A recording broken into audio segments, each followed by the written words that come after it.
देशवासियों के लिए प्रेरणा भी थी, प्रोत्साहन भी था और एक प्रकार से सत्य मार्ग को पुरस्कृत भी किया गया था। आदरणीय सभापति जी, पिछले 2-2.5 दिन में इस चर्चा में करीब 70 माननीय सांसदों ने अपने विचार रखे हैं। इस चर्चा को समृद्ध बनाने के लिए राष्ट्रपति महोदया के अभिभाषण को व्याख्यायित करने में आप सभी माननीय सांसदों ने जो योगदान दिया है, इसके लिए मैं आप सबका भी आभार व्यक्त करता हूं।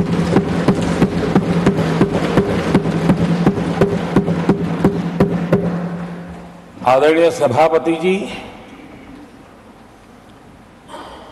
भारत की आजादी के इतिहास में हमारी संसदीय लोकतांत्रिक यात्रा में बहुत दशकों के बाद देश की जनता ने एक सरकार को तीसरी बार देश की सेवा करने का अवसर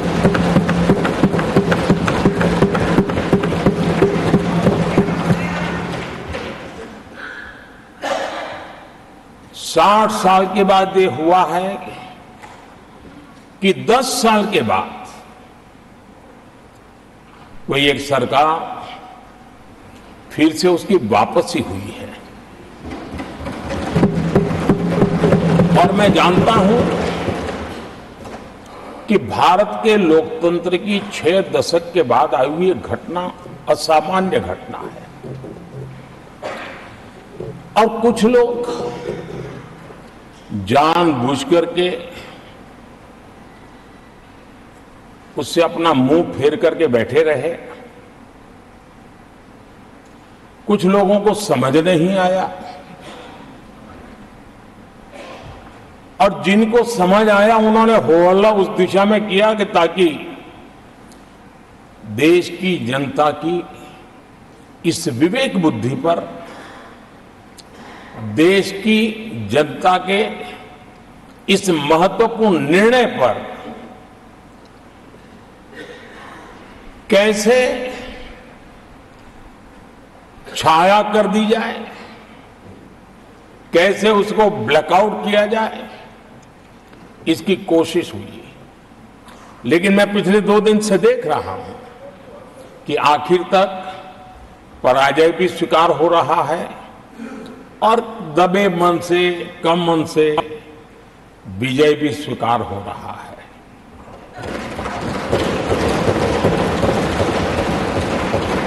आदरणीय सभापति जी, कांग्रेस के हमारे कुछ साथियों को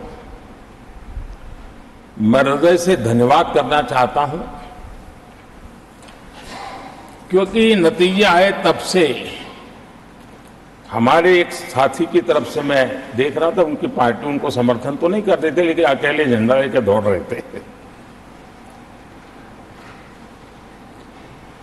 और मैं कहता हूं, वो जो कहते थे उनके मुंह में घी शक्कर। और ये मैं क्यों कह रहा हूं? क्योंकि उन्होंने बार बार ढोल पीटा था 1/3 सरकार। इससे बड़ा सत्य क्या हो सकता है कि हमारे 10 साल हुए हैं, 20 और बाकी है। 1/3 हुआ है, 1/3 हुआ है, 2/3 बाकी।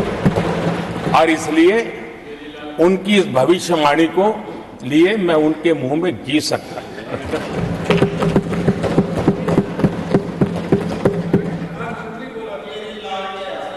आदरणीय सभापति जी, 10 वर्षों के अखंड एकनिष्ठ अविरत सेवा भाव से किए हुए कार्य को देश की जनता ने जी भर करके समर्थन दिया है। देश की जनता ने आशीर्वाद दिए हैं। आदरणीय सभापति जी, इस चुनाव में देशवासियों की विवेक बुद्धि पर गर्व होता है, क्योंकि उन्होंने प्रोपेगेंडा को परास्त कर दिया है।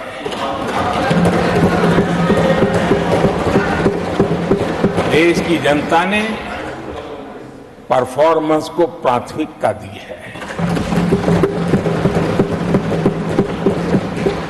भ्रम की राजनीति को देशवासियों ने ठुकराया है और भरोसे की राजनीति पर विजय की मोहर लगा।